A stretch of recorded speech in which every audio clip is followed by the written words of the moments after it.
நேற்றைய தினம் ஒரு முக்கியமான தகவலை அனைத்து இந்திய அண்ணா திராவிட முன்னேற்ற கழகத்தினுடைய பிரமுகர் ஐயா திண்டுக்கல் சீனிவாசன் அவர்கள் ஊழியர் கூட்டத்திலே பேசியிருக்கிறார். கூட்டணி அமைக்க வேண்டும் என்று சொன்னால் 100 கோடி ரூபாய் கேட்கிறார்கள். தமிழ்நாட்டினுடைய அரசியல் எவ்வளவு தரம் தாழ்ந்து போயிருக்கிறது பாருங்க. சீட்டும் நோட்டும் தான் இங்கே கூட்டணிகளை தீர்மானிக்கிறது. கொள்கைகளோ தேர்தல் வாக்குறுதிகளோ அல்ல. இது ரொம்ப வருந்தத்தக்க சூழ்நிலை. இத்தகைய ஒரு கலாச்சாரத்தை திமுக அதிமுக ரெண்டுமே சேர்ந்து உருவாக்கிட்டார்.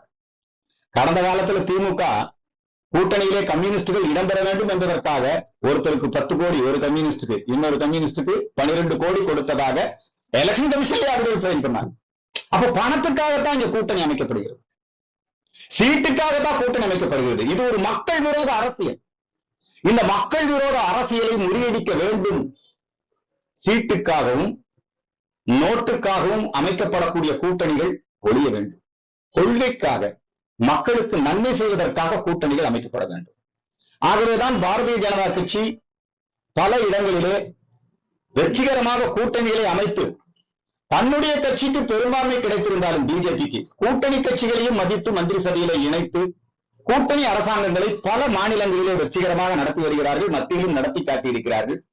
வரக்கூடிய 2026 ஒரு நல்ல வாய்ப்பு. இந்த சீட்டு நோட்டு கூட்டணிகளை முறியடித்து கொள்கை கூட்டணியாம் பாரதிய ஜனதா கட்சி கூட்டணி மக்களிடையே நிச்சயமாக வெற்றி பெறும். பாரதிய ஜனதா கட்சி கூட்டணி மந்திரி சபையிலே அனைவருக்கும் அதிகார பகிர்வு, அந்த அனைவருடைய கொள்கைகளையும் மதித்தல், மக்கள் வாக்குறுதிகள், தேர்தல் வாக்குறுதிகள் என்ன கொடுக்கப்படுகிறதோ அதை சேர்த்துக் கொள்ளுதல், குறைந்தபட்ச செயல் திட்டம் என்கின்ற அடிப்படையிலே எல்லா கட்சிகளையும் ஒருங்கிணைத்து இப்பொழுது இருக்கக்கூடிய இந்த மக்கள் விரோத ஆட்சியை அகற்ற வேண்டும். அனைத்து விதங்களிலும் தோல்வியடைந்த திராவிட முன்னேற்ற கழகத்தினுடைய ஆட்சியை அகற்றிவிட்டு மக்கள் விரோத திமுகவை அகற்றிவிட்டு பாரதிய ஜனதா கட்சியினுடைய நரேந்திர மோடியினுடைய ஆட்சி ஒரு கூட்டணி ஆட்சி மந்திரி சபையிலே அனைத்து கட்சிகளுக்கும் இடம் கொடுத்து இங்கே அமைய வேண்டும். அதற்கான முயற்சிகளை பாஜகவினர் மேற்கொள்ள வேண்டும் என்கிற வேண்டுகோளை இந்த நேரத்திலே முன்வைக்கின்றேன். தமிழகத்திலே தொடர்ந்து நம்முடைய இந்து மக்கள் கட்சியினுடைய நிர்வாகிகள் மீது பொய் வழக்கு, சிறையில் அடைத்தல், கடந்த காலத்திலே பிராமணர்களுடைய அந்த பாதுகாப்பிற்காக ஒரு மிகப்பெரிய நிகழ்ச்சியை இந்து மக்கள் கட்சி நடத்தியது. பிராமணர்களை இழிவுபடுத்துவதை தடை செய்ய வேண்டும், கிண்டல் கேலி செய்வதை தடுக்க வேண்டும், பிற சமுதாயத்தை பாதுகாப்பதற்கு எப்படி சட்டங்கள் இருக்கிறதோ அதுபோல பிராமண சமுதாயத்தை பாதுகாப்பதற்கும் ஒரு சட்டம் கொண்டு வர வேண்டும். 30,000க்கும் மேற்பட்ட பிராமண சமூக மக்கள் சென்னையிலே கூடி பேரணி நடத்தினார்கள். அனைத்து சமுதாய தலைவர்களும் கலந்து கொண்டு ஆதரவு கொடுத்தார்கள். இந்த ஆரிய திராவிட இனவாதம், அதே மாதிரி பிராமணர்களை இழிவுபடுத்துதல் இவையெல்லாம் நீக்கப்பட வேண்டும். நாடு முழுக்க ஏழைகளுக்கான இடஒதுக்கீடு அமல்படுத்தப்பட்டிருக்கிறது. EWS, எக்கனாமிலி வீக்கர் செக்ஷனுக்கான இடஒதுக்கீடு 10% நாடு முழுக்க. கேரளால இருக்கு, கம்யூனிஸ்ட் ஆளுகின்ற கேரளாவில் இருக்கு. ஆனால் தமிழகத்திலே மட்டும் திமுக அதிமுக 2 கட்சிகளுமே ஏழைகளுக்கான இடஒதுக்கீட்டை எதிர்க்கிறார்கள். எனவே வருகின்ற ஜனவரி மாதம் 5ஆம் தேதி இந்து மக்கள் கட்சியின் சார்பிலே தொடரும் பிராமண துவேஷத்தை கண்டித்தும், நடிகை கஸ்தூரி, இந்து மக்கள் கட்சியினுடைய இளைஞரணி ஓம்கார் பாலாஜி இவர்கள் மீது பொய் வழக்கு போட்டு சிறையில் அடைத்து துன்புறுத்துவதை கண்டித்தும், தமிழகத்திலே ஏழைகளுக்கான இடஒதுக்கீட்டை முழுமையாக அமல்படுத்த வேண்டும் என்பதை வலியுறுத்தியும் இந்து மக்கள் கட்சியின் சார்பிலே மதுரையிலே மாநிலம் தழுவிய ஒரு நாள் அடையாள உண்ணாவிரத போராட்டம் மதுரையிலே நடைபெறும் என்பதை இந்த நேரத்தில் தெரிவித்துக் கொள்கிறேன். பாராட்டு தெரிவிச்சேன், வரவேற்பு தெரிவிச்சேன். இன்னைக்கு கூட்டத்துல பாத்தீங்கன்னா லாஸ்ட் டைம் மாநாட்டுல பிஜேபி அவர் தாக்கி பேசிருக்காரு. நீங்க எப்படி பாக்குறீங்க? அவருக்கு கருத்து சொல்வதற்கு உரிமை உண்டு. ஒரு கட்சி ஆரம்பிச்சிருக்காரு.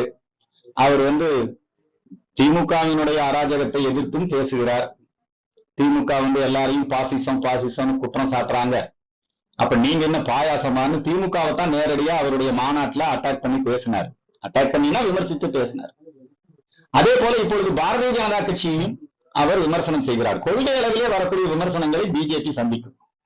ஆனா அவர் பிஜேபி விமர்சனம் செய்வதாக நினைத்துக் கொண்டு ஒட்டுமொத்த தேசத்தை விமர்சனம் செய்வது, நல்ல திட்டங்களை விமர்சனம் செய்வது என்று வருகிற போது அதுக்கு நாங்க பதிலடி கொடுப்போம். இந்தியா ஒரு பாரத நாடு. இதை ஒன்றியம் திராவிட இயக்கத்துக்காரங்க என்ன சொல்லலாம், இதை ஒன்றியம் ஏன் விஜய் சொல்லணும்? புரியுதுங்களா?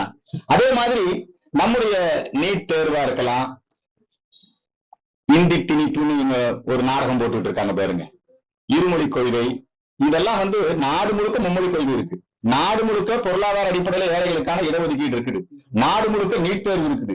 ஆனா இவங்களும் திமுகவினுடைய ஒரு கைப்பாவையாக இன்றைக்கு இன்னொரு கழகம், திமுக அதிமுக, அதே மாதிரி இப்ப தாவேகா, அவர்களும் அதே திராவிட அரசியலைத்தான் அவர்கள் நடத்துகிறார்கள். தாவேகா நடத்துவது தமிழ்நாடு தமிழ் தேசிய அரசியல் அல்ல.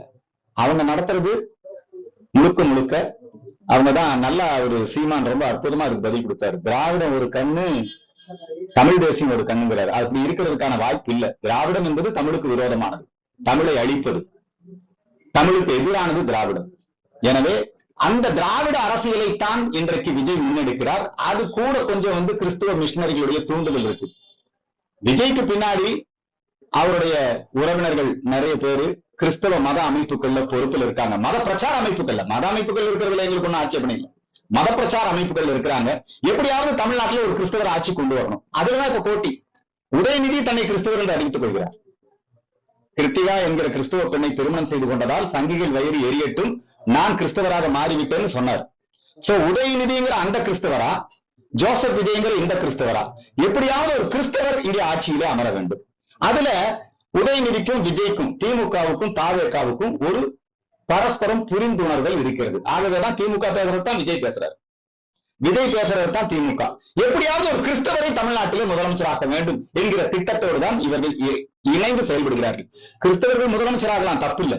ஆனா ஹிடன் அஜெண்டாவை வைத்துக் கொண்டு தங்களை இந்துக்கள் போல வேஷம் போட்டு காட்டிக்கொண்டு இந்த கிறிஸ்தவ கிறிஸ்தவத்தன வேலையை செய்கிறார்கள். ஒரு அரசியல் கட்சியாக அவர்கள் செய்வதை இப்ப திமுகக்குள்ள கிறிஸ்தவ மிஷினரிகள் ஊடுருவிருக்காங்க, அவங்க அதை செய்யறாங்க. ஆனா விஜய் மூலமாக நேரடியாக கிறிஸ்தவ மிஷினரிகள் அரசியலிலே கோலோச்சுகின்றன. அதை இந்து மக்கள் கட்சி அம்பலப்படுத்தும் என்பதை தெரிவித்தது. தொடர்ந்து இந்து கோயிலுக்கு வந்து அதிகமா வந்து நிறைய இடிக்கப்படுது. இப்போ சேகர் பாபு அமைச்சர் என்ன சொல்றாருன்னா, நாங்க இந்து கோயில வந்து புற இது பண்றோம், பிரணம் பண்றோம், எல்லா கோயிலும் நாங்க முடக்கம் இது கும்பாபிஷேகம் பண்றோம்னு சொல்லிட்டு சொல்றாரு அமைச்சர் சேகர்பாபு அவர்கள். கோயில்களுக்கு கும்பாபிஷேகம் நாங்கள் அதிகமாக செய்கிறோம் என்று விளம்பரப்படுத்திக் கொள்கிறார். உண்மையில கோயில்களுக்கு கும்பாபிஷேகம் நடத்துவது என்பது அறநிலையத்துறை அல்ல. அதுக்கான செலவுகளை யார் கொடுக்கிறா? கும்பாபிஷேகத்துக்கான செலவுகள் முழுக்க முழுக்க உபயதாரர்கள் மூலமாகத்தான், பக்தர்கள் மூலமாகத்தான். ஒரு பைசா கூட அரசு பொது நிதியில் இருந்து, இப்ப மசூதி இருக்கு, சர்ச் இருக்கு, அதை சரி பண்ணணும்னா அரசு பொது நிதியில் இருந்து, கஜானால இருந்து பணம் கொடுக்குறாங்க.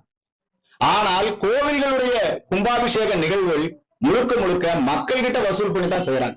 மக்கள் பணத்தில் தான் நடக்குது. அதனால நாங்க கும்பாபிஷேகம் பண்ணணும்னு மார்க்கெட்டிங் இதுல ஒண்ணும் கிடையாது. அடுத்த விஷயம், நீங்க கேட்டது ரொம்ப முக்கியமான விஷயம். பல இடங்கள்ல கோயில்கள் சாலை விரிவாக்கம், நீர்நிலை புறம்போக்கு அப்படிங்கிற போர்வையில கோயில்கள் அகற்றப்படுகின்றன, இடிக்கப்படுகின்றன. கோயில்களை இடமாற்றம் செய்வதற்கு ஒரு வாய்ப்பு கொடுக்கும். எடுத்த வேணா பொக்லின் எந்திரத்தை கொண்டு வந்து அதை வந்து நீங்க வந்து போட்டு அகற்றுவது என்பது அது வந்து ஒரு பெரிய அவுரங்கசீப் காலத்துலதான் அப்படி நடக்கும். அதை தாண்டி இப்போ நம்முடைய மு.க. ஸ்டாலின் ஐயா காலத்தில் இப்படி நடக்கிறதுங்கிறது ரொம்ப வருத்தமா இருக்குது. தமிழக முதலமைச்சர் இந்த விஷயத்திலே கவனம் கொடுக்க வேண்டும். உண்மையில நீர்நிலை புறம்போக்கள் இருக்கா, நீதிமன்றம் உத்தரவிட்டு இருக்கா, அந்த கோயில் இடமாத்திக்கிறதுக்கு ஒரு வாய்ப்பு கொடுங்க, இடமாத்திக்கலாமே. பேச்சுவார்த்தை நடத்துங்க, மக்களோட பக்தர்களோட பேச்சுவார்த்தை நடத்துங்க, சுவாமிகளை பாலாலயம் பண்ணி வைங்க. அதுக்கு கூட வாய்ப்பு கொடுக்காம வந்து விக்கிரகங்களை எல்லாம் உடைப்பது, கோபுரத்தை நெட்டி தள்ளுவது, இது எப்பேற்பட்ட அநியாயம் இது. ஆகவே கோயில்கள் இடிக்கப்படுவது என்பது தவிர்க்கப்பட வேண்டும்.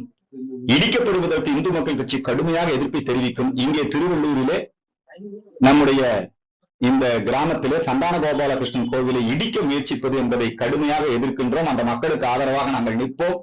நீதிமன்றத்திலும் இதற்காக நாங்கள் போராடுவோம். இன்றைக்கு இங்க வந்து அலுவலகம் திறப்பு விழா வெகு சிறப்பாக நடைபெற்றிருக்கிறது. இப்ப திருவள்ளூர் மாவட்டத்தை திருவேற்காடு போலீசார் வலுக்கட்டாயமா அடிச்சு இழுத்து போட்டு வழியில் இருக்கு. அதை பத்தி நீங்க எப்படி பாக்குறீங்க? அந்த பகுதி மக்கள் நீண்ட காலமா அங்கே வசித்து வருகிறார்கள். அவங்களுக்கு மாற்று இடம் ஏற்பாடு பண்ணி கொடுக்கணும். நீர்நிலை புறம்போக்கு அகற்றுங்க, அதுல மாற்று கருத்து இல்லை. ஆனா அந்த மக்களோட பேச்சுவார்த்தை நடத்தி அவங்களுக்கு வேற இடத்த கொடுத்து அப்படிதான் இடமாற்றம் பண்ணணும். இந்த பூர்வக்குடி மக்களை சென்னையில் இப்படிதான் பண்ணாங்க.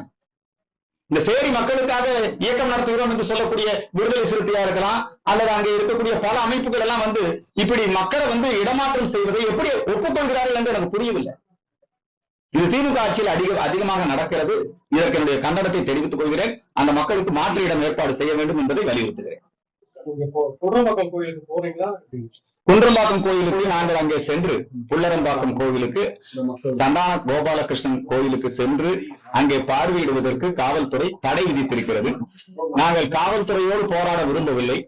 அந்த தடை, அந்த மக்கள் எல்லாம் இப்ப இங்க வர்றாங்க. அவங்க அவங்களுடைய மனுக்களை கொடுக்க இருக்கின்றார்கள். அந்த இடத்துல ஒரு சட்டம் ஒழுங்கு பிரச்சனை ஏற்படக்கூடாது என்பதற்காக நாங்கள் அதை தவிர்த்திருக்கிறோம். நாங்கள் அந்த மக்களோடு இருப்போம் என்பதை தெரிவித்தோம். உங்களுக்கு அனைவருக்குமே தெரியும், நடிகை கஸ்தூரி அவர்கள் எங்கும் தலைமறைவாகல. அவங்க வீட்டுலதான் இருந்தாங்க. அந்த வீடியோவை நான் தான் வெளியிட்டேன் ஸ்தலத்துல. ஆனால் வேண்டுமென்றே திராவிட ஊடகங்கள் கஸ்தூரி ஒரு பிராமண பெண் அப்படின்னு அவங்களாவே முடிவு பண்ணி அந்த காழ்ப்புணர்ச்சியில இவங்க இன்னைக்கு கஸ்தூரிக்கு எதிராக ரொம்ப மோசமான விமர்சனங்களை முன்வைக்கிறார்கள். தனிப்பட்ட முறையில அவர் ஆபாச வார்த்தைகளை திட்டுவது, ஒரு பெண் என்றும் பாராமல் அவமதிப்பது, சிறையிலே அவர்களுக்கு தனிமை சிறையிலே வைத்து மன உளைச்சலை ஏற்படுத்துவது, இத்தகைய கொடுமைகள் நடக்கிறது. அதே போல என்னுடைய மகன் இந்து மக்கள் கட்சியுடைய இளைஞரணி ஓம்கார் பாலாஜி அவர்களுக்கும் இத்தகைய சூழ்நிலை ஏற்படுத்தி இருக்கிறார்கள். அவர் கையில ஒரு ஸ்லேட்டை கொடுத்து இந்த ரெகுலர் கிரிமினல் மாதிரி ஒரு படம் எடுத்தெல்லாம் வெளியிட்டிருக்காங்க. இதை எதிர்த்து இந்து மக்கள் கட்சி போராடும். சட்டப்பூர்வமான வழிமுறைகளிலே இதற்கெல்லாம் நாங்கள் போராடி நீதியை நிலைநாட்டுவோம் என்பதை இந்த நேரத்தில் தெரிவித்துக் கொள்கிறேன். என்ன இப்ப இன்னைக்கு அவங்க ஆட்சியில் இருக்காங்க. திமுக ஆட்சியை பயன்படுத்தி தான் திராவிடர் கழகமும் விடுதலை சிறுத்தைகளும் இத்தகைய மோசமான காரியங்களை நடத்தி வருகிறார்கள். ஆகவே திமுக ஆட்சி இது குறித்து விழிப்புணர்வோடு இருக்க வேண்டும் என்பதை தெரிவித்துக் கொள்கிறேன்.